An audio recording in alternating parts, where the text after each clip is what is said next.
Bonsoir tout le monde, nous allons commencer sans tarder. Je voudrais évidemment remercier Éric Coquerel, député France Insoumise de la circonscription. Et je voudrais vous présenter d'abord nos invités. Je voudrais à ma droite, bien vous voir, qui est député du Parti communiste français. Je voudrais vous présenter Adel Ziane, qui est sénateur de Seine-Saint-Denis. Je voudrais vous présenter Sabrina Sebaï, qui est députée des Hauts-de-Seine, que j'avais présentée malencontreusement dans l'Humanité comme sénatrice, mais bon. Et je voudrais vous présenter avec nous Pascal André, qui est docteur et membre de l'organisation PALMED, qui nous présentera tout à l'heure sur ce qui se passe à Gaza. Alors, c'est pas moi qui vais parler, mais vous savez que peut-être que je suis journaliste à l'Humanité, je suis grand reporter, j'ai couvert malheureusement, je pourrais dire, toutes les guerres qui se sont succédées à Gaza, mais également en Cisjordanie, ce qui veut dire une chose, c'est que les choses n'ont pas commencé le 7 octobre. Des guerres, j'en ai fait tant et plus, encore une fois, des souffrances, des bombardements, des enfants, des manifestations pacifiques dans la bande de Gaza, notamment en 2018, sur le droit au retour, où les jeunes de Gaza étaient ciblés par des snipers israéliens, où on peut voir encore aujourd'hui, malheureusement, des jeunes amputés, des jeunes dont l'avenir est complètement bridé aujourd'hui. Et je voudrais, avant qu'on commence, si vous le voulez bien, et avant que je donne la parole d'abord à Éric Coquerel, qui a été initiateur d'une délégation de parlementaires qui s'est rendue en Égypte via le Sinaï et qui s'est rendue aux portes de Gaza au mois de février pour nous dire le pourquoi de cette délégation et qu'est-ce qu'il en a pu en rapporter. Je voudrais pour qu'on comprenne bien les choses. Il s'est passé le 7 octobre quelque chose qui a évidemment ému le monde entier, qui nous a tous émus ici autour de cette table, et que personne ne revendique, car des civils ont été tués. Ce qui nous importe aujourd'hui, c'est de dire que les civils tués côté israélien ne justifient absolument pas le massacre, et le mot est faible, que perpétue aujourd'hui le gouvernement de Netanyahou sur la bande de Gaza, que la Cour internationale de justice, saisie par l'Afrique du Sud, est à ce point alertée que la Cour internationale de justice, qui lance une enquête sur un génocide possible, a tiré non seulement le signal d'alarme, mais a donné des conseils sur ce risque de génocide auquel nous assistons aujourd'hui dans la bande de Gaza. Est-ce que nous sommes impuissants? Est-ce que le droit international existe toujours, ou est-ce que c'est la loi de la jungle?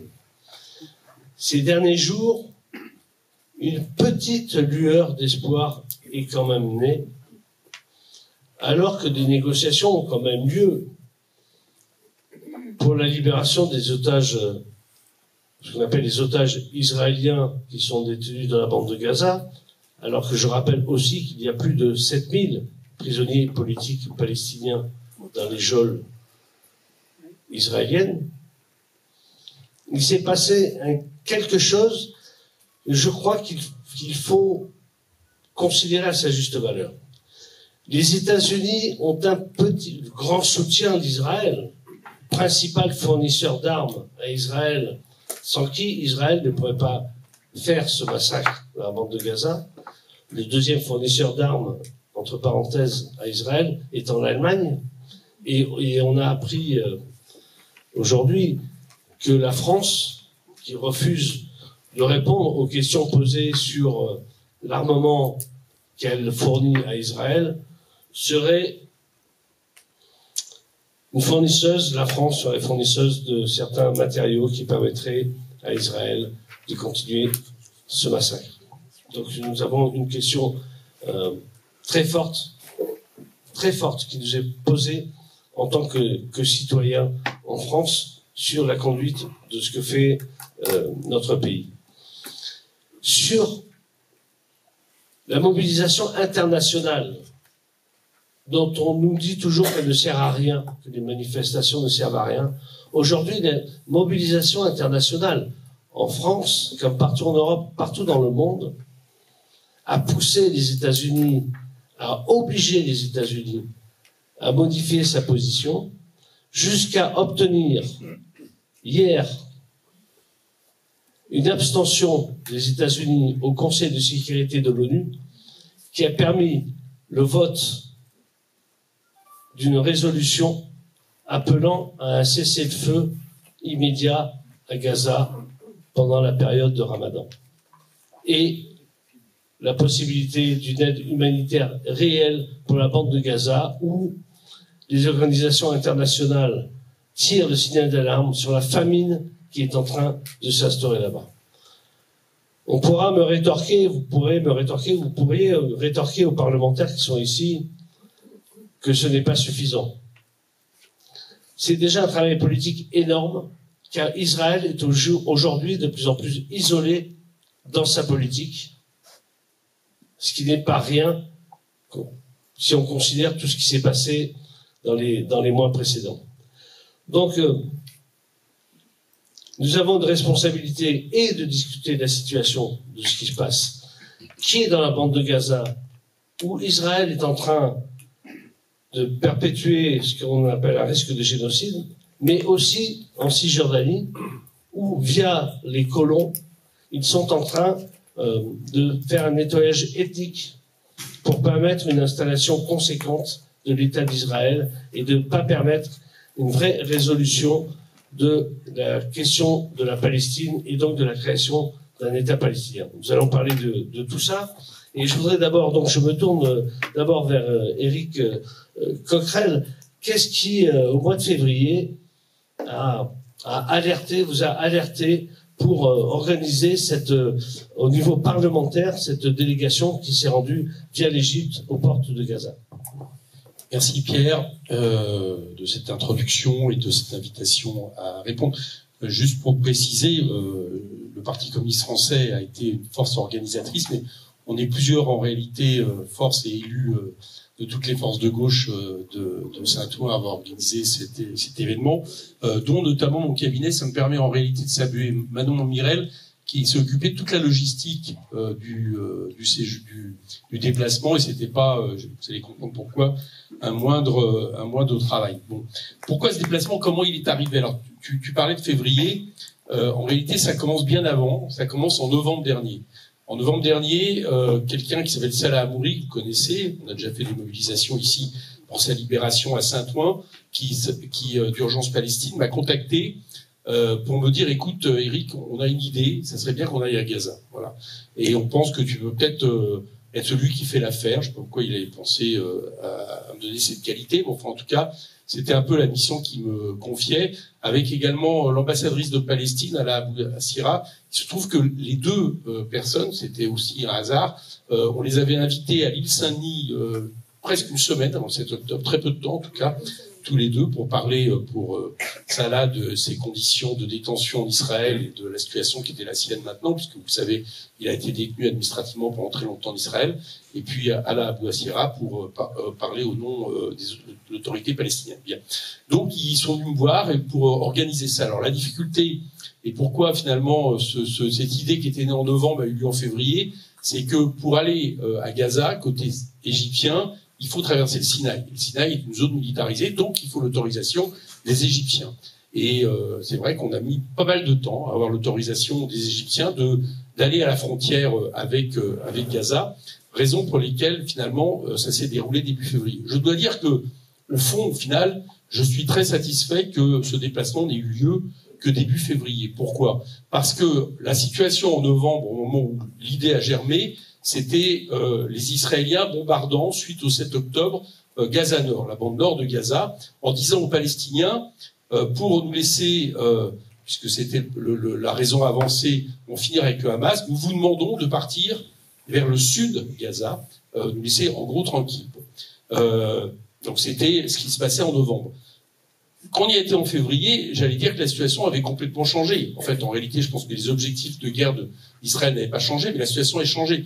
Ils n'étaient plus sur Gaza Nord, parce qu'en réalité, ils avaient suivi les Palestiniens au fur et à mesure qu'ils se réfugiaient au sud, et pour finir à Rafah, qui est une ville donc coupée en deux, un côté égyptien, où nous étions, et côté palestinien. Et donc, au moment où on est arrivé, la veille, 2 jours avant, ont commencé les bombardements sur Rafah, là où les Palestiniens étaient censés trouver un refuge par rapport au bombardement israélien. Donc c'est la première chose qu'il faut dire. La situation, du coup, on était dans un moment, alors certes, on n'a pas pu franchir la frontière, puisque c'est les Israéliens qui la tiennent, et chacun le comprendra, mais on était, on va dire, à quelques centaines de mètres de l'endroit qui était bombardé. Pendant qu'on a été là, ils ont arrêté les bombardements. Je ne sais pas si c'était un hasard, mais ils les ont arrêtés en gros le soir. Ça a repris le soir de notre départ, mais on était à quelques centaines de mètres, donc et donc on vivait en direct quelque part l'évolution de ce conflit, c'est-à-dire le moment où vous passez de Gaza Nord finalement à la bande de Rafah, où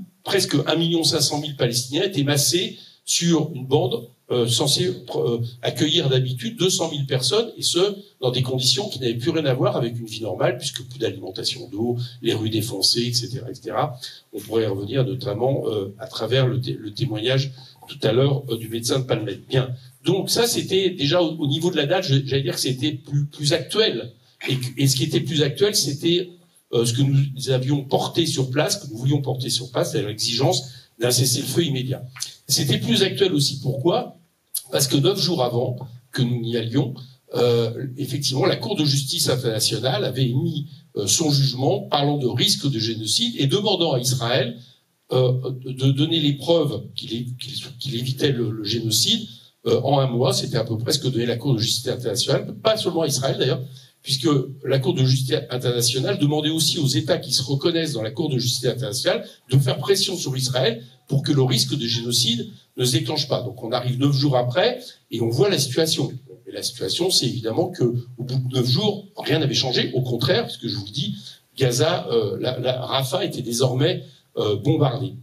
Deuxième caractéristique de notre déplacement, c'est qu'on a croisé des gens qui sortaient de Rafah, qui ont pu nous parler de la situation. Donc ça, tout à l'heure, le médecin de Palmette nous le dira. Mais on a croisé aussi les gens de l'UNRWA. Et alors là, on a un paradoxe tout de suite qui vient à l'esprit, c'est que au moment même où Israël aurait dû être à ce moment-là sur une situation de défensive par rapport à la communauté internationale, puisqu'on parlait de génocide, curieusement 9 jours après, c'était Israël qui était à l'offensive.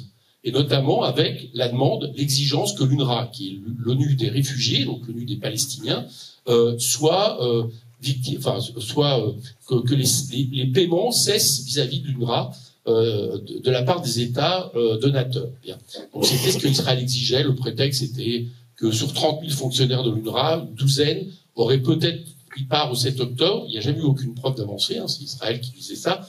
Et l'objectif, c'est d'arrêter le financement de l'UNRWA. Donc on arrive à ce moment-là et on rencontre des gens de l'UNRWA qui nous commentent et qui nous disent une chose, c'est que si l'UNRWA était en cessation de paiement définitif, eh bien tout simplement c'est ce qu'il reste d'administration à Gaza qui était fini, et donc de distribution alimentaire et autres, parce que globalement sans l'UNRWA, il n'y a même plus une trace d'État à Gaza, dans une situation où déjà, je vous ai dit, la situation était catastrophique. Donc ça, c'était le deuxième élément. Et au moment où on y allait, l'UNRWA la décision américaine venait d'être prise de cesser le paiement de l'UNRWA, suivi par les Allemands, plusieurs pays européens. Fort heureusement, la France avait laissé planer à un moment donné l'idée que ça serait le cas, et finalement ne l'a pas fait. Donc là aussi, une situation évidemment de catastrophe absolue. Et moi, juste si j'avais à résumer ce qu'on a vu, je me rappelle la phrase de vos collègues, vous n'étiez pas, mais de vos collègues sortis à ce moment-là, le soir qu'on les a rencontrés tous ensemble de Gaza, où on leur dit, leur réponse a été commune, ça a été étonnant. Tous en même temps au cœur, on leur a dit, bon alors, est-ce qu'il y a vraiment un risque de génocide? Et ils nous ont tous répondu au cœur, non, il n'y a pas un risque de génocide. Le génocide est en cours. C'est ça qui se passe. Donc ça, c'est un élément, on aura l'occasion peut-être les uns et les autres, que je vais pas tout dire, d'expliquer en quoi ça se voit. Je donne juste un élément. Quand ils soignaient à l'hôpital européen, ils soignaient, un tiers des gens qui arrivaient blessés étaient victimes de bombardements et de tirs de sniper. Il n'y avait pas un seul combattant du Hamas. Il y avait des civils. Or, chacun sait que des snipers savent sur qui ils tirent. Bon, donc l'objectif, c'était bien d'atteindre les civils qui n'étaient pas les victimes collatérales. Et ça me fait dire une deuxième chose, c'est que dans cet échelonnement des événements, c'est-à-dire dans le fait que les Israéliens attaquent Gaza Nord, attaquent Gaza Sud et maintenant attaquent Rafah, ça s'est depuis aggravé, puisque vous le savez, non seulement ils ont continué à bombarder Rafah, mais qu'ils menacent tout le temps, toujours d'une offensive terrestre. En réalité, qu'est-ce qui se dessinait derrière ça? Qu'est-ce qui se dessinait derrière les 32 000 morts? À l'époque, c'était 27 000, maintenant c'est 32 000 morts, victimes palestiniennes. Qu'est-ce qui se dessinait derrière l'exigence de Netanyahou demandant à la communauté internationale de lever le mur qui sépare Gaza de l'Égypte pour que les Gazaouites aillent dans le Sinaï, ce qui ferait une deuxième Nakba sans retour, c'est-à-dire le fait d'en finir avec Gaza comme territoire palestinien. Ce qui se dessinait, c'est que l'objectif de guerre des Israéliens depuis le début, c'est pas d'en finir avec le Hamas, c'est pas une vengeance sur le 7 octobre. L'objectif de guerre des Israéliens depuis le début, c'est d'en finir avec Gaza et la Cisjordanie comme entité palestinienne qui pourrait être celle d'un futur État. Donc d'en finir quelque part. Et on peut parler de génocide avec un peuple constitué qui est le peuple palestinien. Voilà l'objectif. Et si je dis ça, c'est parce que si on se ramène quelques mois en arrière, c'est-à-dire en septembre 2023, au moment même où il y a eu les accords d'Abraham avec certains pays arabes, Monsieur Netanyahou vient à l'Assemblée générale de l'ONU, il a une carte, il affiche sa carte, la Cisjordanie et Gaza ne sont plus des entités palestiniennes, ils sont devenus entités israéliennes. C'est ça l'objectif de guerre. On ne comprend pas ce qui est en train de se passer à Gaza si on pense que la question est une question de loi du talion. C'est pas du tout ça, la question est d'en finir avec les possibilités d'un État palestinien. Voilà ce qu'on vit. Alors depuis, et je vais un peu conclure là-dessus, depuis, le moins qu'on puisse dire, c'est que les événements le confirment. Quel type d'événements? Par exemple, quand il y a des distributions alimentaires, eh bien, dans les distributions alimentaires, les Israéliens tirent sur toutes les personnes qui font les distributions alimentaires, qui sont effectivement beaucoup de fonctionnaires ou beaucoup de ce qui reste un peu des structures gazaouites et qui le font avec l'autorisation, c'est vrai, du Hamas. Et quand voulez-vous que ça soit différent? Ils tirent, il y a eu 27 morts il y a 3 jours, il y a eu 23 morts il y a une semaine, et il y a eu plus de 100 morts, vous vous rappelez, fin février. Donc on voit bien que là, il y a la tentative de faire en sorte que non seulement il y ait un génocide par le nombre de morts, mais aussi un génocide par la tentative d'expulsion, mais un génocide aussi par la famine généralisée qui menace. Bon. Deuxième élément qui me semble important, c'est qu'on demande à juste titre que les otages soient libérés. Moi, je demande que les otages soient libérés. Mais dans le même temps, il ne faut pas oublier, Pierre l'a dit, qu'il y a 9500 prisonniers, soit 3000 de plus palestiniens, dont un tiers sont détenus administrativement, c'est-à-dire qu'il n'y a pas de jugement, on les détient de manière arbitraire, c'était le cas de Salamouri, et que parmi eux, par exemple, à coup de torture psychologique, physique, il y a déjà eu 27 morts, sans compter tous ceux qui sont morts à Gaza, qui augmentent le résultat. Et parmi ces personnes menacées, il y a Marwan Barghouti. Bon, Marwan Barghouti, chacun sait aujourd'hui que c'est peut-être la possibilité, j'allais dire, de donner naissance à un gouvernement qui serait un gouvernement réunissant toutes les forces palestiniennes, lui il est du Fatah, et de façon à pouvoir être un interlocuteur en cas de négociation. Moi je suis israélien, je veux croire à la paix et essayer de trouver une issue, je me dis qu'on n'essaye pas de tuer celui qui peut prendre ce rôle-là. Or actuellement, il est menacé de mort dans les prisons israéliennes. Donc je trouve que tout ça montre bien quel est l'objectif. Alors, je termine sur un point juste, Pierre l'a dit, c'est important, c'est que il y a eu une succession de mauvaises nouvelles. Bon, la bonne nouvelle, elle est récente, c'est la résolution de cessez-le-feu de l'ONU, qui ne doit pas être prise à la légère. D'ailleurs, il suffit de voir comment Netanyahou réagit. Un de ses ministres, Ben Gvir, qui est un de ses ministres suprémacistes et racistes, a expliqué du coup que l'ONU était antisémite. Bien. Donc, il y a une réaction extrêmement violente parce que ils sont de plus en plus isolés, c'est clair, et qu'il vaut mieux qu'ils soient isolés que l'inverse. Bon. Donc, cette situation-là, elle est importante. Maintenant, c'est pas possible que ça en reste aux mots. C'est-à-dire qu'on peut pas juste s'en contenter de mots. C'est pour ça que nous, au gouvernement français, et moi je demande plusieurs types de mesures. D'abord, on arrête de vendre des armes à Israël, ça a été dit. On a posé une question au gouvernement aujourd'hui qui montre que la France, a priori, selon une enquête nationale, a continué à vendre des munitions qui équipent les fusils mitrailleurs israéliens qui servent aujourd'hui à Gaza. Donc il faut arrêter de vendre des armes. Deuxièmement, je pense qu'il faut prendre des mesures économiques, parce que la manière dont à un moment donné on a réussi à enrayer l'apartheid, c'est le fait que l'Afrique du Sud était étranglée économiquement. Je pense qu'il faut faire le boycott. Ça, c'est aussi des actions citoyennes. Puis la troisième chose, ça serait la reconnaissance de l'État palestinien par la France. Je pense que c'est des décisions qu'il faudrait prendre. En tout cas, rien ne justifie le fait de ne pas prendre maintenant des actes pour appuyer cette résolution de l'ONU de façon à pouvoir déboucher sur un cessez-le-feu qui pourrait être le prélude à des négociations. Et là, ça sera peut-être le cas de discussion de savoir sur quelle base ça peut se passer. À mon avis, évidemment, c'est sur la base de la reconnaissance pour les Palestiniens d'avoir droit à un État de manière évidente. Voilà ce que je voulais dire. À travers l'intervention d'Éric Coquerel, que c'est pas simplement une délégation qui est venue en observation, mais évidemment une délégation parlementaire qui veut agir. Parce que trop souvent, je crois, les questions internationales passent. On dirait que les citoyens en France ne sont pas responsables de ça, ou ne pourraient pas intervenir, ou ne pourraient rien dire. Or, il y va de notre responsabilité, comme Éric vient de l'expliquer. Et Soumia Bouroua, tu es député aussi, donc tu faisais partie de cette délégation qui s'est rendue aux portes de Gaza. D'abord, qu'est-ce que tu as vu, peut-être de manière un peu succincte, y compris sur l'aide humanitaire qui ne parvient pas, mais aussi sur la manière d'agir possible aujourd'hui, puisque c'est vrai Éric vient de le rappeler, il y a eu des sanctions contre la Syrie, des sanctions contre la Russie, des sanctions contre l'Iran, et dès qu'il s'agit d'Israël, on dirait que les sanctions sont impossibles. Donc, comme si on était incapable de faire quoi que ce soit face à un petit État qui défie le monde entier. Alors, Soumia, donc cette délégation-là, il y a un mois et demi, et aujourd'hui quoi? Merci Pierre. Merci. Tout d'abord, bonsoir à toutes et à tous. Très heureuse d'être parmi vous ce soir. Merci au Parti communiste et à Éric Coquerel d'avoir organisé ce débat. Et c'est vrai que face à la situation actuelle des Palestiniens, on ne peut pas se taire. Donc ce genre d'initiatives, il faut les multiplier, et c'est ce qu'on fait depuis notre retour de Rafah avec cette délégation.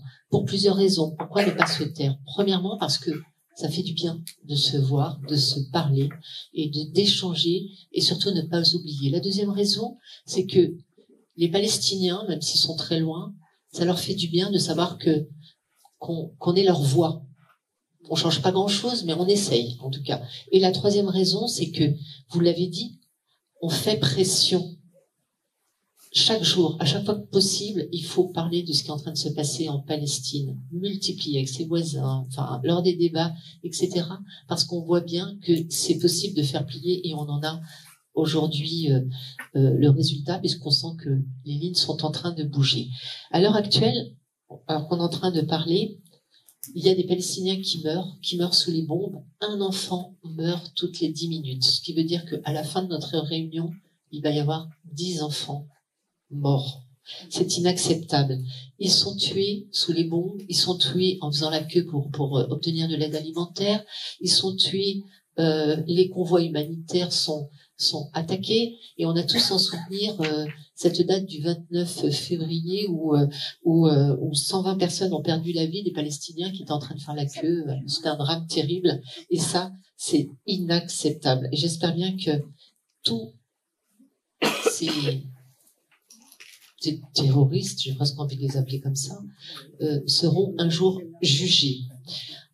Ces derniers temps, on a la chance d'avoir quand même quelques témoignages d'humanitaires, donc des témoignages d'humanitaires qui nous décrivent, on le sait, hein, mais c'est toujours bien de l'entendre, que la situation, elle est catastrophique. Ils affirment que l'ensemble de la population de Gaza, soit 2,3 millions de personnes, souffrent d'insécurité alimentaire et que la famine est en cours. Moi, j'ai presque envie de dire qu'elle n'est pas en cours, elle est là. Elle est actuelle. Et à Gaza, on manque de tout. On a eu aussi d'autres témoignages sur des humanitaires qui reviennent d'un hôpital qui a été bondé et qui, eux, parlent d'une situation inimaginable. Alors, cette situation, elle date, tu l'as dit, depuis le 7 octobre, depuis l'attaque du 7 octobre, et avec le soutien du monde entier, ce fameux soutien inconditionnel, Israël et Benjamin Netanyahou attaquent Gaza de manière continue. En fait, on lui a donné carte blanche, no limites, ce qui veut dire que ils ont eu cette autorisation de tuer. C'est inacceptable. En plus de tuer, ils humilient. Ils affament, ils torturent, au vu et au su du monde entier. C'est exactement ce qui est en train de se passer actuellement. Et c'est véritablement insupportable. Quelques chiffres. Les chiffres sont édifiants. On parle de 32 000 morts, voire 33 000, 74 blessés en 5 mois. On annonce même, mais derrière ces chiffres, on sait aussi que c'est beaucoup d'enfants et de femmes, mais derrière ces chiffres, ce sont des humains, ce sont des gens qui souffrent, ce sont des orphelins, ce sont des gens qui ont perdu tout espoir, toute vie. Enfin, essayons simplement de se mettre 1 minute à leur place. La souffrance est terrible. Aujourd'hui, la situation est toujours la même. Israël persiste. Elle signe, elle veut étendre son offensive jusqu'à Rafah, malgré toutes les voix qui se soulèvent. Elle veut y aller coûte que coûte. Mais on entend, comme vous venez de le dire, on commence à entendre des voix qui se lèvent. Justement, hier, aux Nations Unies, il y a quand même cette résolution. C'est modeste, cette résolution qui a été votée par 14. Les États-Unis se sont abstenus. Moi, j'ai envie de dire que c'est quand même modeste parce que c'est quand même, ils demandent un cessez-le-feu, mais sous condition. La condition, c'est la libération des otages. Bien évidemment, on la souhaite tous, la libération des otages. Et ils souhaitent aussi que ça soit un cessez-le-feu qui soit pendant la période du Ramadan. Aujourd'hui, on est à la moitié du Ramadan. Ça veut dire que ça sera un cessez-le-feu de 15 jours. C'est pas ce qu'on souhaite, nous. Nous, on souhaite un cessez-le-feu immédiat et durable. Voilà. Nous, quand on avait fait quand on est parti à Rafah, on était parti pour apporter un message de paix. C'était simple, ce qu'on souhaitait, c'était ce qu'on s'était dit avant de partir, les sénateurs, députés, élus, c'était cesser le feu durable, définitif qui met fin au massacre, libération des otages, de tous les otages, y compris les otages palestiniens qui sont emprisonnés sans procès. Tu vas parler de Marwan Barghouti. Mais ce qu'il faut savoir, c'est que depuis le 7 octobre, les arrestations de Palestiniens se sont multipliées. Pourquoi ? Tout simplement parce que je m'excuse de parler comme ça, mais c'est monnaie d'échange. On sait bien que tant de Palestiniens équivaut à un Israélien. Donc plus on a de prisonniers, plus on fait pression sur ces Palestiniens. Voilà, c'est précisément ce qui est en train de se passer, et c'est ce qu'on essayait de porter, c'était vraiment cette voix. Nous nous sommes donc rendus en Égypte. Alors, pour parler personnellement, moi j'ai toujours soutenu les Palestiniens parce que je supporte pas ces injustices, mais je n'y suis jamais allée. Ça faisait un très longtemps que je souhaitais y aller avec ma ville, La Courneuve, puisqu'on est jumelé avec des camps palestiniens. Mais j'avais toujours peur d'y aller parce que un peu trop émotive, peur de voir. Et bizarrement, quand Eric m'a proposé de faire partie du voyage, j'ai même pas réfléchi. Pour moi, c'était une évidence. il fallait y aller, il fallait porter la voix de la France, des milliers de Français, parce que quand même on était la première délégation, personne n'y avait été. D'ailleurs, on avait embarqué avec nous des journalistes qui étaient aussi très heureux de venir, puisque eux aussi n'avaient pas l'autorisation d'y aller. On y est allé, et à mon retour, le premier sentiment, c'est qu'on sort pas indemne de ce voyage. On était ravis parce que notre mission a été accomplie et bien au-delà, mais on sort pas indemne par tous les témoignages qu'on a entendus et qu'on a vus. On a rencontré des bénévoles qui, la première chose qu'ils nous ont dit quand ils nous ont vus, c'était « Enfin, merci, vous êtes là, vous nous écoutez, ça fait du bien ». Et tout le monde portait cette même voix. Nous avons aussi rencontré toutes ces personnalités, l'ambassade de France, l'ambassade de Palestine en Égypte. On a rencontré des députés, des sénateurs, les humanitaires, on a rencontré des médecins, et bien tout. Et tous ont convergé dans le même sens, c'est-à-dire qu'ils sont tous OK pour dire qu'il est impératif d'établir un cessez-le-feu. Mais dans notre voyage, ce qui nous a profondément bouleversés, c'était la rencontre qu'on a faite quand on a rencontré les médecins qui venaient de quitter Gaza et qui rentraient en France. Et nous, on était presque à 2 heures de notre retour en France. On a réussi à les rencontrer, et là, ça a été un moment assez exceptionnel dans le sens où ces médecins venaient de sortir de Gaza. Ils étaient encore tout bouleversés par ce qu'ils avaient vu. Donc, ils nous ont livré leurs témoignages comme ça, sans filtre, autour d'un repas. Et on a véritablement halluciné par ce qu'ils nous ont raconté. Il y avait Raphaël Pitti, que vous devez certainement connaître. Raphaël Pitti, qui est un médecin de guerre, qui a énormément d'expérience et qui a fait qui était sur tous les conflits. Et lui nous a dit cette phrase qu'on n'est pas prêt d'oublier: il y a pire pour moi que de tuer un homme, c'est de lui enlever sa dignité. Et ces mots sont forts de sens parce que c'est exactement ce qu'il a ressenti. On a discuté avec des médecins, une infirmière, qui nous ont fait des témoignages assez ahurissants. C'est-à-dire que dans l'hôpital de Rafah, dans le sud de Gaza, cet hôpital est devenu un lieu de vie. Pourquoi? Parce que les Palestiniens qui sont du Nord sont tous descendus parce qu'ils pensent que la sécurité, ils auront une meilleure sécurité à l'hôpital. Donc, dans l'hôpital, au milieu des médecins, des salles d'opération où on opère à même le sol avec très peu de matériel, eh bien, il y a des familles qui vivent, des familles qui dorment, qui mangent, qui se font à manger. Voilà. C'est la situation à l'intérieur de l'hôpital, mais aussi à l'extérieur de l'hôpital. Ça a été assez bouleversant. Je vais revenir sur les humanitaires qu'on a rencontrés. Enfin, c'est pas les humanitaires, mais c'était les bénévoles du Croissant Rouge qui nous ont fait visiter un entrepôt. Et c'est pareil, là, on a vu des choses assez ahurissantes. C'est-à-dire que l'aide humanitaire arrive du monde entier, mais elle est bloquée. Elle est bloquée aux portes de Rafah, et on en a été témoin, parce que quand on est arrivé sur Rafah, on a vu sur des kilomètres, je vous assure, des kilomètres et des kilomètres, des camions garés en attente de rentrer, mais c'est des camions qui rentreront jamais. Imaginez si c'est des denrées périssables, c'est foutu. Voilà. On a visité des entrepôts avec de la marchandise. Alors, juste un petit exemple de marchandises qui a été refoulée par Israël, des sacs de couchage, parce qu'ils étaient de couleur verte, ces sacs de couchage, et la couleur verte, c'est la couleur du drapeau du Hamas, donc refusés.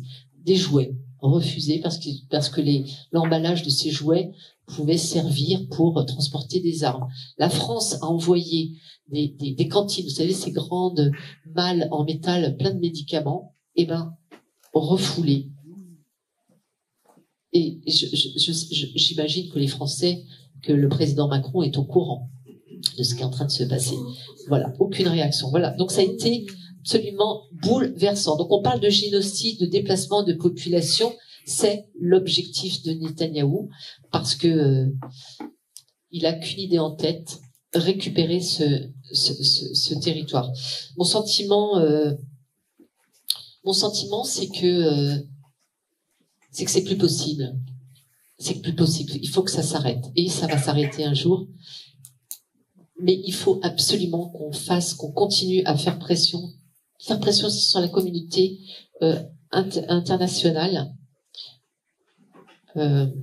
Pour moi, il est impératif que le droit international soit respecté, que les frontières de 1967 et que Jérusalem-Est soient reconnues comme capitale.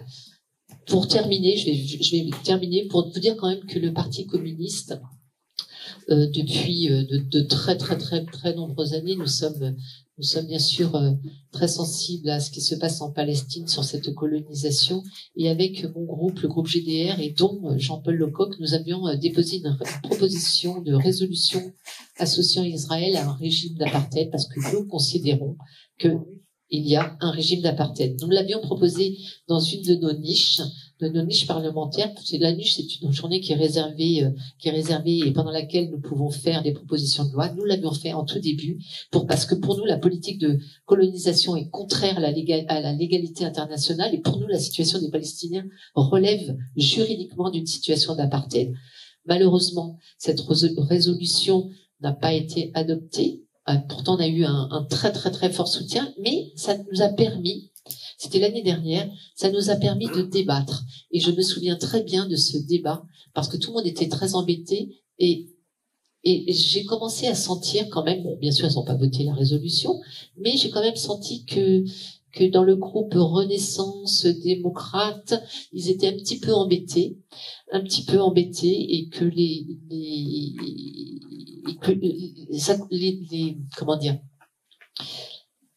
que l'idée peut-être d'un État palestinien, pour certains, est peut-être en train de faire son chemin. En tout cas, c'est ce que je souhaite. Une dernière chose. Ce qui est en train de se passer actuellement à Gaza, ce petit bout de territoire qui est tout petit, commence à devenir un peu le centre du monde, parce que sachez qu'il y a énormément de pays qui ne connaissaient même pas ce petit territoire, ils ne connaissaient même pas cette colonisation. Donc, cette guerre a permis justement de dévoiler réellement ce qui est en train de se passer. Et pour moi, après le chaos, il y a forcément, parce que c'est un chaos qu'on est en train de vivre, il y a forcément un moment où on va être obligé de se réunir autour d'une table et de discuter. Et j'ai l'impression que peut-être, en tout cas, je reste toujours optimiste, que le cessez-le-feu va arriver, et ça, je le souhaite. Merci à vous. Merci. Soumia, évidemment, on n'est pas là juste pour s'applaudir, et la situation est trop grave. Soumia a rappelé qu'au moment où on parle, les enfants sont en train de mourir, et je pense que au-delà de la considération de ce qui se passe et faire arrêter le massacre, c'est aussi poser la question de demain. La question moi je n'aime pas parler de conflit israélo-palestinien, parce que pour moi il s'agit de l'autodétermination d'un peuple, et il s'agit de la question palestinienne, et il s'agit de la création d'un État, et je crois que ce que Benjamin Netanyahou aujourd'hui est en train de mettre en œuvre, c'est une volonté d'éradication totale du peuple palestinien sur sa propre terre. Encore une fois, que ce soit la bande de Gaza ou la Cisjordanie, la difficulté, je pense, que nous avons, c'est d'arriver à élever le débat, la compréhension du débat. Très souvent, et en tant que journaliste à l'Humanité, je peux en témoigner, et pourtant je me suis rendu sur place et dans la bande de Gaza en Cisjordanie depuis plus de 20 ans, nous sommes accusés d'antisémitisme, parce que nous dénonçons la politique menée par le gouvernement israélien, qui n'est pas partagée d'ailleurs par toute la population israélienne. Et je pense qu'il faut affronter aussi réellement les choses. Il faut avoir le courage d'affronter les choses. Je le dis d'autant plus facilement que je suis journaliste d'un journal qui a été fondé par Jean Jaurès. Jean Jaurès qui a fait partie de ceux qui ont défendu le capitaine Dreyfus, qui a été banni de l'armée française parce que juif,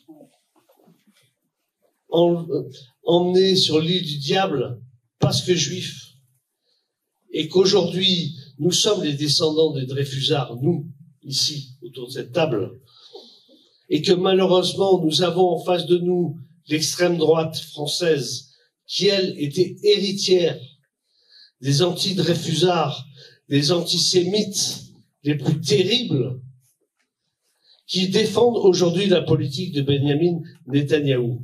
Il faut en avoir conscience, et il faut le dire haut et fort. Nous ne sommes pas des antisémites. Nous dénonçons la politique de l'État d'Israël, comme nous pouvons dénoncer la politique de l'État américain, sans être des anti-états-uniens. Je voudrais, parce que comme c'est pas mon rôle, j'anime seulement. Bon, je pourrais vous parler pendant 3 heures. Je voudrais me tourner vers Sabrina, de ce voyage-là, de ce que vous avez vu, de ce qui a été fait. Aujourd'hui, qu'est-ce qu'on peut en retirer et quelle manière de projeter ce combat d'une certaine manière? Merci beaucoup et bonsoir à toutes et à tous. Donc merci bien sûr au Parti communiste et à Eric pour l'invitation et pour l'organisation de cette soirée et à la France Insoumise. Oui. Tous ceux qui ont participé à organiser ces temps d'échange, je pense qu'ils sont extrêmement importants. J'ai eu l'occasion d'en participer à quelques-uns et en fait c'est toujours un moment où eh bien, on partage bien sûr ce que nous on a vu, mais ça permet aussi de se dire comment est-ce qu'on peut aider et comment est-ce qu'on peut agir en fait chacun de notre côté par rapport à cette situation qui est dramatique et qui est devenue aujourd'hui centrale en réalité. La question palestinienne est devenue centrale sur des questions géopolitiques et c'est vrai que pendant longtemps ça avait été totalement oublié. On avait oublié ce peuple palestinien, on avait oublié que la colonisation se poursuivait, on avait oublié que Gaza était sous blocus, on avait oublié tout ça. Et c'est revenu percuter de manière fracassante finalement l'actualité et ça a remis tout ça au cœur des débats. Et moi je remercie le groupe GDR qui avait proposé dès l'année dernière une résolution sur l'apartheid qui avait lieu là-bas. Moi je me rappelle aussi de ces temps et c'est vrai qu'il y en a qui étaient hésitants, mais je me rappelle surtout qu'on nous a beaucoup traités d'antisémites dans l'hémicycle pour ceux qui ont défendu cette résolution. Alors même qu'on dénonçait le fait qu'il y avait 700 enfants palestiniens qui étaient emprisonnés en Israël sans aucun motif et sans aucune raison. Donc moi j'ai presque envie de vous dire sur notre déplacement, moi ce que je retiens aussi beaucoup de ce déplacement, bien sûr, c'est les kilomètres de camions d'aide humanitaire qui sont totalement bloqués entre El Arish et Rafah, il y a environ 50 kilomètres. Donc, faut imaginer 50 kilomètres de camions humanitaires des deux côtés des voies, avec des tonnes et des tonnes de marchandises, de l'alimentation, des médicaments, des vêtements. Enfin, il y a énormément de choses. L'alimentation, en général, ça part à la poubelle au bout de 48 heures, donc ça passe pas la porte. D'ailleurs, très peu de choses passent à la porte. Et ce que je retiens aussi, c'est quand on arrivait à cette porte de Rafah, c'est le silence assourdissant qu'il y avait, à tel point qu'on était sous surveillance des drones israéliens, qu'on les entendait alors qu'ils étaient à plusieurs mètres de hauteur au-dessus de nos têtes, et on entendait en fait le bruit de ces drones qui tournaient autour de nous pour surveiller, pour surveiller ce qu'on disait, ce qu'on faisait, pourquoi on était là. Donc ça m'a beaucoup marqué parce que je me disais en fait, et pendant tout le déplacement à Rafah, je me disais mais c'est dingue parce qu'en fait à quelques mètres de nous, il y a un massacre en fait qui est en cours, un génocide qui est en cours comme l'ont dit les médecins, et de ce côté-là, c'est le silence absolu. Ce qui fait il y avait vraiment un décalage en fait entre ce qu'on voyait sur les réseaux et ce qu'on pouvait savoir de ce qui se passait à côté Gaza et de ce que nous on vivait en fait de notre côté. Même si on a vu bien sûr ces camions, le fait que pour empêcher leur passage, il y avait un couvre-feu puisqu'après 17 heures chaque camion qui passait était systématiquement bombardé. Donc c'était aussi ça l'objectif. Et il y a eu des camions humanitaires qui ont été bombardés. C'est pareil pour les ambulances. Quand on a rencontré le Croissant Rouge égyptien, la première chose qu'ils nous ont dit, c'est, vous savez, on a des ambulances ici qui sont en attente et en fait, on nous autorise à en passer 7 par semaine. Donc, 1 par jour pour plus de 60 000 blessés. À l'époque, c'était 66 000. On a largement dépassé le stade des 60 000 blessés au moment où on se parle. Ça, c'était en février. Les médicaments, bien sûr, qui sont bloqués et tout le reste du matériel. Tout ce qui peut permettre, en fait, aux Palestiniens d'être autonomes, puisque tout ce qui fonctionne à l'énergie solaire est interdit. Les ampoules, les extracteurs d'eau, enfin vraiment tout ce qui pouvait leur permettre d'avoir une forme d'autonomie était interdit de passage. Donc ça, c'est vraiment, je pense, des choses qui nous ont tous marqués. Mais moi, je retiens quand même que en fait, cette délégation, qui était la première, effectivement, délégation de parlementaires, elle a aussi permis de démontrer qu'il y avait une autre voie de la France, une autre voie qui existait. Parce que depuis le 7 octobre et le fameux soutien inconditionnel au gouvernement israélien, il y a toute une partie quand même du monde qui pensait que c'était la position de tous les Français. Ce n'est pas le cas. Et c'est vrai que nous, on a pu porter cette voix. Je pense que c'était important. Et d'ailleurs, les retentissements et dans les pays arabes qui ont beaucoup suivi notre déplacement, mais aussi à l'Assemblée nationale, parce que moi, je dis pas que c'est grâce à nous, mais je dis que suite à notre déplacement, la position française a un peu évolué. On était passé d'une trêve, d'un soutien inconditionnel, puis ensuite la fameuse proposition de coalition du président de la République pour lutter contre le Hamas, qui a été démentie quelques heures après par l'Élysée. Ensuite, ça a été, on demande une trêve. Et puis, à notre retour, il y a eu clairement un affichage pour demander un cessez-le-feu. Ce qui n'était pas le cas depuis le départ. Donc, il y a quand même eu des bougées. Je pense que c'est important. Après, maintenant, ce qui est certain, c'est qu'il reste beaucoup à faire. Beaucoup à faire parce que d'abord, il y a des décisions, notamment de la Cour internationale de justice, sur le fait de ne pas de mettre fin au risque de génocide, même si nous, on est déjà plusieurs à dire que le génocide, il est là. Il faut employer le mot aujourd'hui de génocide par rapport à ce qui se passe à Gaza. Mais ce qui est certain, c'est que depuis, il ne s'est rien passé, puisqu'il n'y a pas eu, ni par le gouvernement israélien, de volonté d'atténuer ce qui se passe. Au contraire, on parle aujourd'hui d'une opération terrestre sur Rafah, donc qui serait dramatique pour la population qui est tassée dans ce petit bout de territoire, mais aussi par rapport aux États. Alors, même si certains ont avancé. Le Canada annonce ne plus vendre d'armes. L'Espagne l'avait déjà fait. Il y a d'autres pays qui l'ont fait. La France, on vient d'apprendre quand même aujourd'hui que en octobre, elle a envoyé des cargaisons d'armement. Donc c'est un article de Disclose notamment qui le révèle, dont 100 000 munitions qui ont probablement servi à la fameuse tuerie que tu as évoquée tout à l'heure fin février, lorsque les Palestiniens étaient en train d'attendre notamment de la farine pour du ravitaillement alimentaire. Donc c'est ce qui est indiqué dans l'article. Donc bien sûr tout ça il faudra le creuser. Moi je tiens à rappeler quand même qu'on a auditionné le ministre des Affaires étrangères à plusieurs reprises et qu'on a été plusieurs à poser très clairement la question. Nous n'avons eu jamais de réponse très claire. On nous a parlé d'armes non létales, puis on nous a dit que c'était résiduel, en expliquant qu'ils participaient juste à la protection du dôme de protection. Et finalement aujourd'hui on découvre que non, il y aurait des pièces aussi sur des munitions de mitrailleuses, donc très précises, qui sont utilisées par l'armée de Tsahal. Donc on voit bien quand même que pour les États qui sont censés lutter, en tout cas mettre un terme à ce risque de génocide, eh bien il y a des États aujourd'hui qui pourraient tout à fait demain être sur le banc des accusés pour complicité de crimes de génocide. La France en fait partie, comme l'Allemagne déjà, qui aujourd'hui est sur le banc de la Cour internationale de justice, puisqu'elle a été saisie par un autre État concernant la situation allemande. Donc nous, ce qu'on répète depuis des mois maintenant, c'est que la France agisse. La France, elle peut agir. Aujourd'hui, il y a un cessez-le-feu qui a été voté, hier. Alors moi, je suis plutôt de ceux qui trouvent que, enfin voilà, je le dis, c'est une très bonne chose que ce cessez-le-feu a été voté. Maintenant, oui, il est pour la durée du Ramadan, mais dans la résolution, il est indiqué qu'il faut aller vers un cessez-le-feu durable. C'est ça qui est important. Je pense que maintenant, il y a deux choses qui sont importantes. La première, c'est que, on fasse respecter ce cessez-le-feu. On voit déjà les annonces du gouvernement israélien qui dit qu'il ne sera pas respecté. Donc ça veut dire qu'il va falloir le faire respecter. Ça veut dire derrière, nous c'est ce qu'on dit, des sanctions financières, mettre fin à l'accord de l'Union européenne avec le gouvernement israélien. Il y a des sanctions qui sont possibles aujourd'hui, mettre fin bien sûr à la livraison et à la coopération militaire avec le gouvernement israélien. Donc il y a des sanctions qui sont possibles pour faire respecter cette résolution. Je pense que ça c'est la première étape.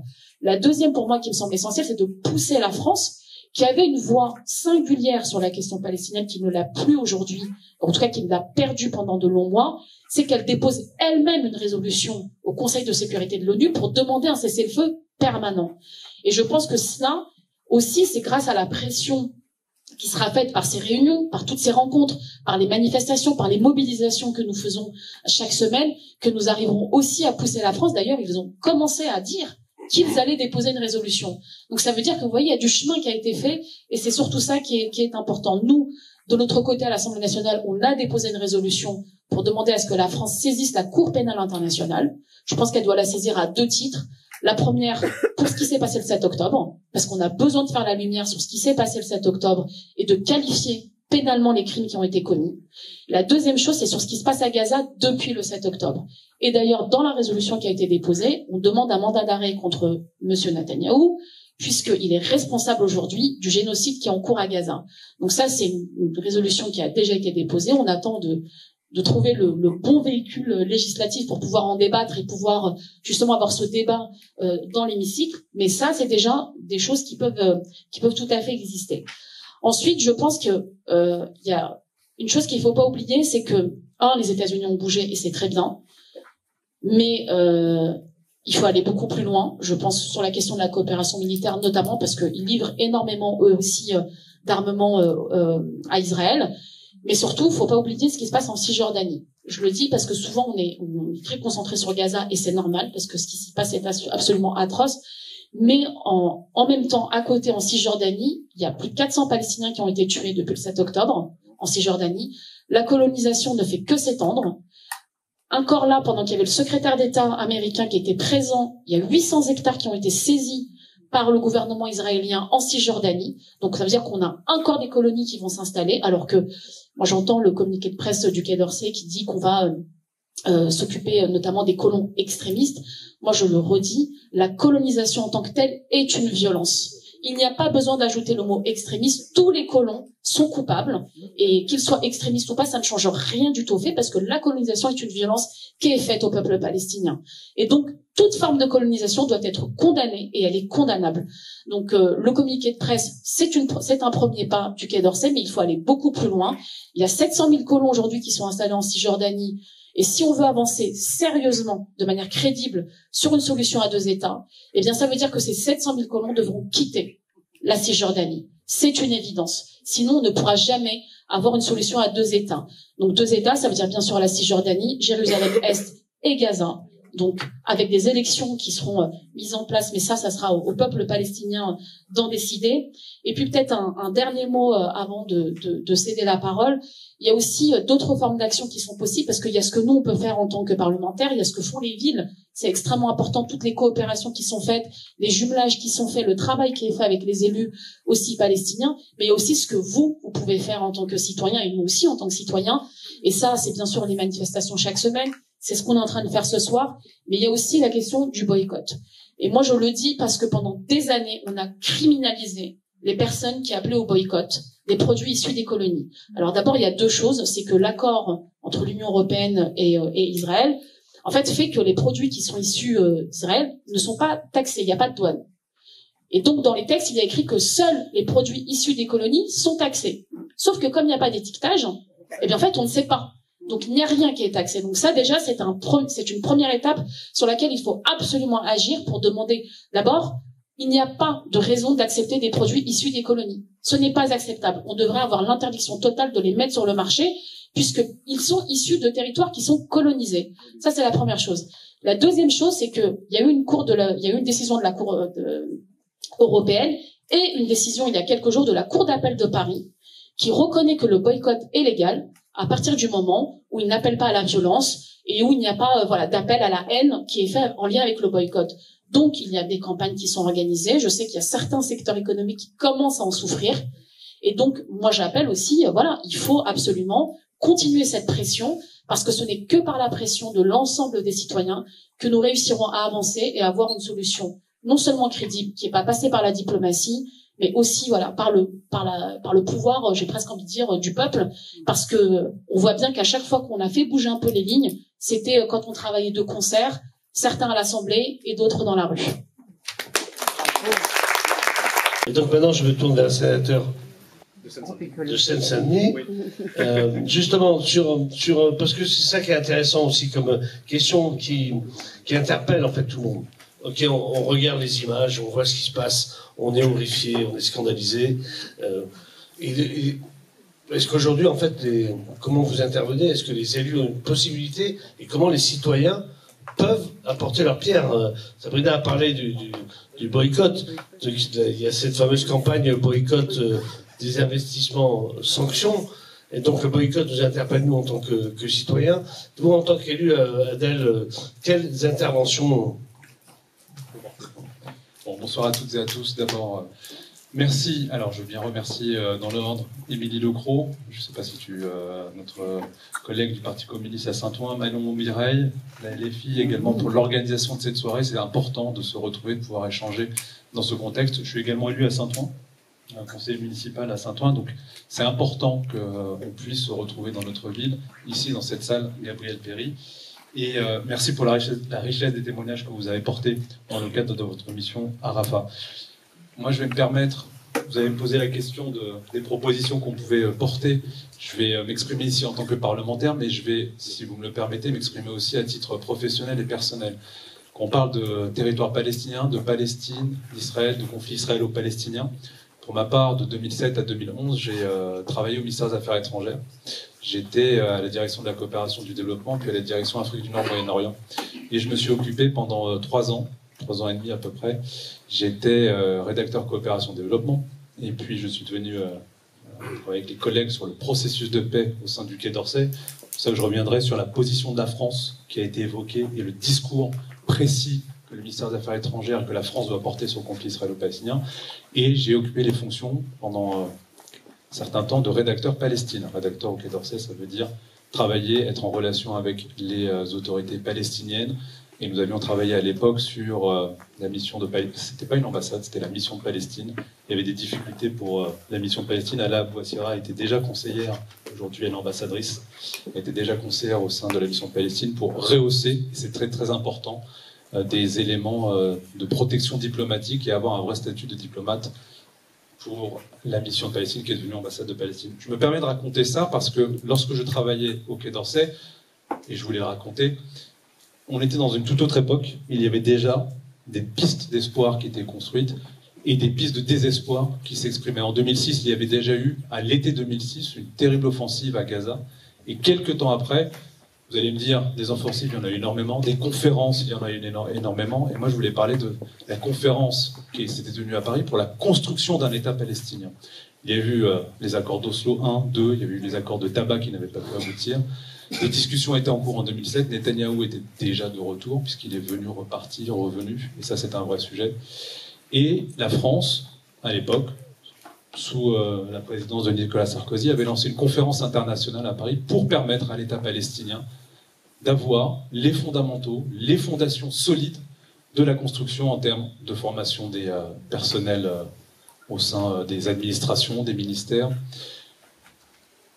l'aide à l'autorité palestinienne pour se professionnaliser, pour construire un gouvernement solide, pour permettre d'avoir cet État palestinien qui vit en sécurité à côté de l'État d'Israël. L'aide à l'UNRWA, et tu l'as évoqué Eric, l'UNRWA intervient à Gaza, mais l'UNRWA intervient aussi dans les territoires et les pays où les réfugiés palestiniens sont aujourd'hui installés, c'est-à-dire le Liban. En l'occurrence, j'ai eu l'occasion de m'y rendre à de nombreuses reprises. Il y a des réfugiés aujourd'hui sous l'autorité qui sont soutenus par l'UNRWA pour leur quotidien, pour leur vie, en Jordanie, dans différents pays. Et donc, l'impact de l'UNRWA, ce qui s'est passé à un moment où l'opprobre a été jeté sur l'UNRWA, c'était une conséquence dramatique, non seulement pour Gaza, mais également pour l'ensemble de la région et des pays limitrophes où des Palestiniens et leurs descendants aujourd'hui habitent. Doter le futur État palestinien de ses fondations, c'est un rêve qui, dans les années 2000, à la fin des années 2000 et 2010, se construisait. Je peux en témoigner, j'y suis allé à plusieurs reprises. Hier soir, je fouillais dans mes archives, j'ai retrouvé mon petit passe pour aller à Eretz, pour rentrer à Gaza.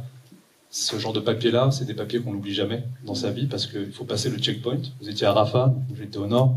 La bande de Gaza, comme tu le disais, Sabrina, c'est 10 km de large, 40 km de long. C'est une toute petite bande avec aujourd'hui 1,4 million d'habitants.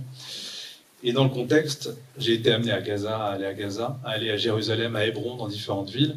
Et quand je vois aujourd'hui la situation dans laquelle nous nous trouvons, la situation dans laquelle nous vivons, les cartes qui sont aujourd'hui affichées, à l'époque, dans le cadre de mes fonctions, nous travaillions à faire rentrer des camions de ciment et du matériel médical dans Gaza pour la station d'épuration de Beit Laïa et des hôpitaux Khan Younes, du matériel médical, déjà en 2007, 2008, 2009, à la suite de ce qui s'était passé à Gaza, des attaques qui avaient eu lieu en 2006. Ce que je veux dire par là, c'est que lorsqu'on parle, vous avez évoqué la situation immédiate, et je vais y revenir, pas dans le détail parce que vous l'avez très bien fait, mais quand on parle de la situation en Palestine, la question de Palestine, qui est un sujet qui traverse la communauté internationale depuis de nombreuses années, C'est un sujet totalisant. C'est comme ça que je le caractérise. Ce sont des problématiques sociales, des problématiques économiques, des problématiques religieuses, des problématiques, on pourrait en avoir des tonnes, historiques, géographiques, la problématique de l'eau. Mais s'il y a un point, et ça a été évoqué, je crois, par toi, Sabrina, s'il y a un point où nous avons toutes et tous une responsabilité, c'est dans la manière dont nous allons soutenir les deux parties à résoudre ce conflit. Parce que aujourd'hui, la création d'un État palestinien, la création d'un État palestinien découle d'une décision des Nations Unies, une résolution de 1947, qui a abouti à la création d'un État israélien, mais pas d'un État palestinien. Et ça, c'est toi qui l'as dit, Sabrina, très justement. Oui, moi je vous parle de cette période, pourquoi j'en ai parlé de 2007-2011, qui m'a marqué à vie, c'est parce qu'ensuite, on a eu des pics. Il y a des moments où la situation en Cisjordanie, la colonisation se rappelle à nous, et puis ça se calme, et on espère que les choses vont aller mieux. Et puis il y a des violences à Gaza. Tu l'as évoqué, Eric, les manifestations en 2018 demandant des avancées ont été réprimées. Et il y a un moment, et c'est là où j'ai un point important, le 7 octobre, de mon point de vue, aujourd'hui, cette date, dans tous les soubresauts, tous les drames qu'il y a pu avoir dans cette région du monde, cette date-là marque un tournant définitif.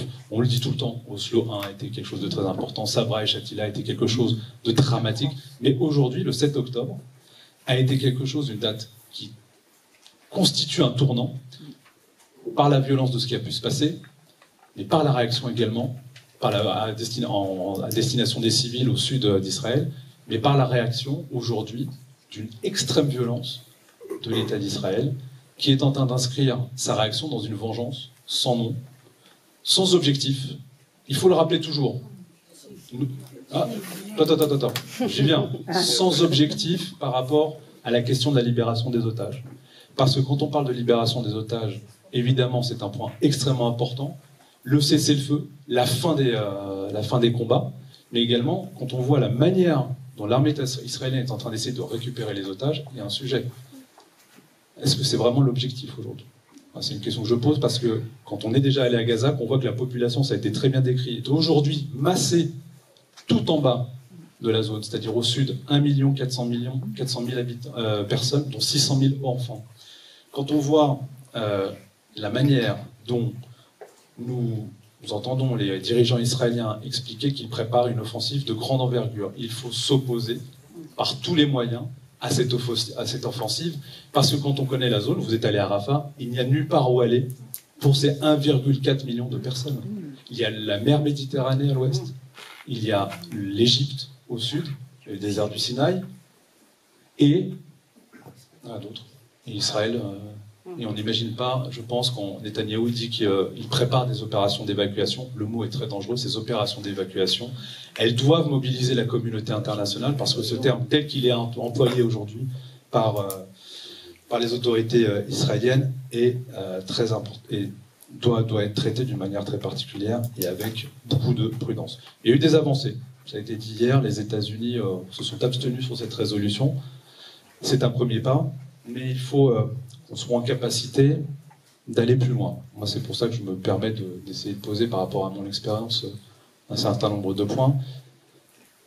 D'abord, la catastrophe humanitaire qui est en cours, elle appelle une mobilisation internationale, et on doit peser de tout notre poids pour pousser Israël à accepter l'acheminement intégral de ce que vous avez décrit, ces camions aujourd'hui dont les denrées sont en danger de péril, mais également par voie maritime.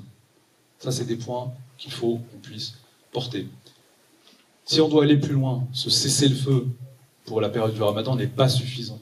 Il faut aller plus loin encore, et la pression internationale doit être en capacité justement de créer une dynamique qui doit peser et isoler l'État d'Israël dans la gestion aujourd'hui du conflit qu'il est en train de porter. L'autre point que je voulais évoquer sur les pistes, on a un sujet, ça a été longuement dit, sur la voix de la France. La voix de la France, la voix du président de la République, la voix du ministère des Affaires étrangères est étrangement, étonnamment, ça va un peu mieux on va dire, mais dans les premiers mois du conflit, timide, tournant le dos aux objectifs que la France s'est toujours honorée de tenir, c'est-à-dire un État palestinien, un État israélien vivant côte à côte, et surtout prenant des initiatives. Je parlais de la conférence de Paris de 2007, il y a eu une autre conférence en France en 2017, toujours dans cette logique d'avoir un État palestinien viable aux côtés d'Israël. Et ça, cette timidité, ce manque de volonté de la part du gouvernement français, c'est quelque chose qu'il faut absolument pressuriser. Vous parliez des éléments et des moyens.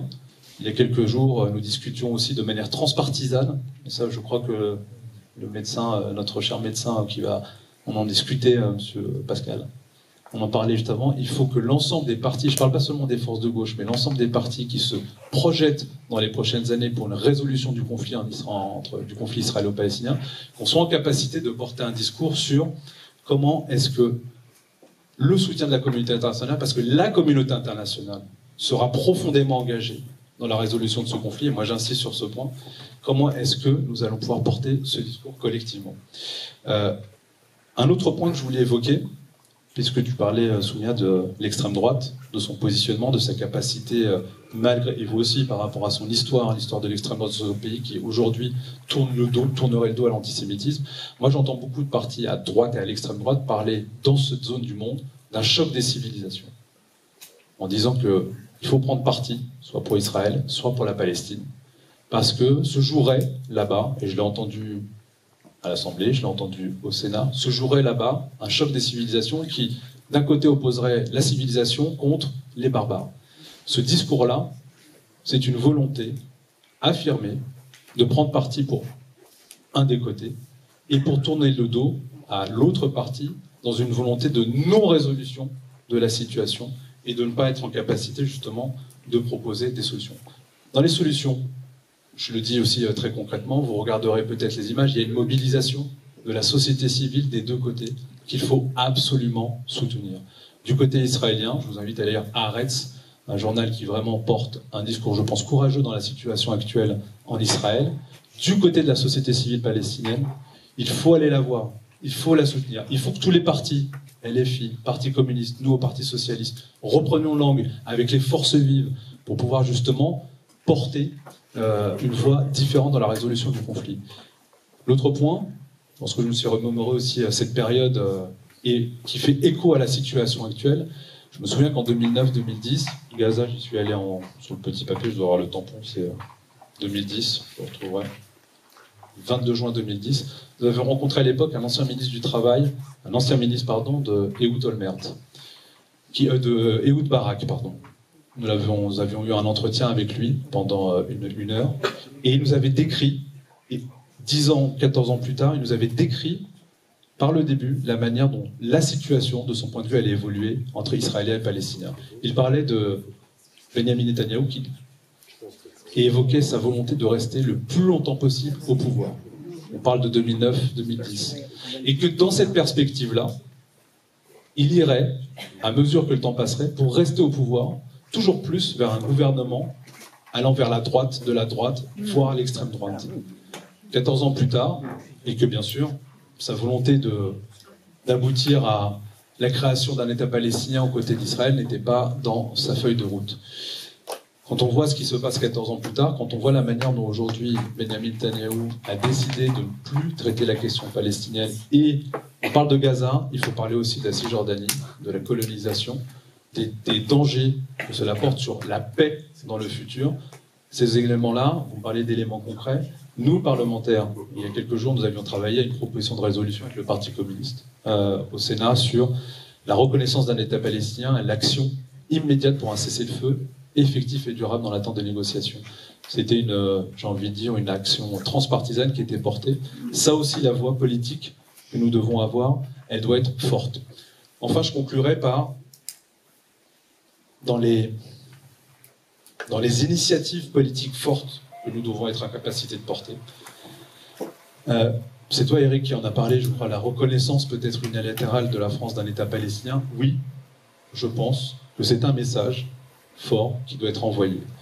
La France, aujourd'hui, doit avoir un message plus clair, comme je vous le disais en début de partie de 7 octobre, par rapport à l'émotion, de la violence qui avait pu se dégager des attaques qui avaient été perpétrées.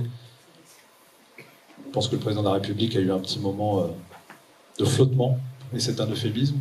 Mais évidemment, derrière, la pression qui a été mise aussi, la nécessité d'avoir un discours politique fort par rapport à la situation et de remettre en perspective sur le temps long, en ayant, à l'image de la France au cours des 70 dernières années, un discours équilibré à destination des deux parties. Ça, dans les propositions à faire et que nous devons porter collectivement, c'est d'être en capacité de peser. Bien sûr, manifester. Et c'est toi, Soumia, qui a terminé par une forme de message d'espoir. Moi, quand je reviens sur ce travail, enfin les actions, la mission que je menais qui m'a amené à aller en Israël et en Palestine à une dizaine de reprises dans les années 2010, il y avait une forme d'espoir. Il y avait une forme d'espoir qui se dessinait. Il y a eu une forme d'espoir qui s'est dessinée dans les années 90 avec les accords d'Oslo. Mais, et je redis, ça sera mon mot de conclusion, cet espoir, il était porté par la communauté internationale et la mobilisation de tous les pays. Parce que la responsabilité que nous avons, mais toutes et tous ici, c'est que ce conflit, il est aussi né d'une décision de la communauté internationale et que la communauté internationale n'a pas souhaité aller au bout de la résolution de ce conflit. Et ce travail-là, et cette résolution du conflit, ne passera que par cette mobilisation internationale. Je vous remercie.